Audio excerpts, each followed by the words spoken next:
I decided to buy an Automower because of the time that it would save and the quality of the finish that I thought it would get on the lawn. We've got about an acre that I need to mow.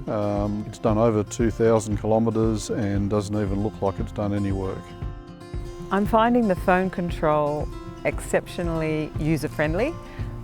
Surprisingly, I visited my mum interstate and I'm able to, if I see the weather's bad down here, send the Automower back to its pad. So yeah, it's amazingly simple.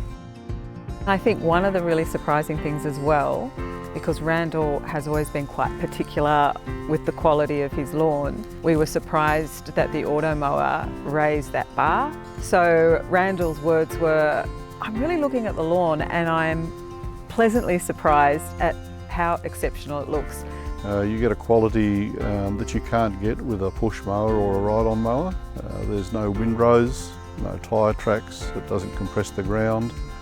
I'm also appreciative of the time it saves, because Randal has precious little time and doing gardening things we really enjoy. Now he doesn't have to spend hours on a lawnmower. The thing that surprised us most was that the Automower became part of the family, and we actually like to watch him in the morning when we're having breakfast and when we come home at night. So he's really grown quite a personality. The grandkids love the Automower. They chase him around like a dog and they've nicknamed him Rex, and that's what we call the Automower now, is Rex. The Automower would be really suitable for people that are time poor, like a garden that looks good all year round. My advice to anyone wanting to have a good lawn is buy an Automower.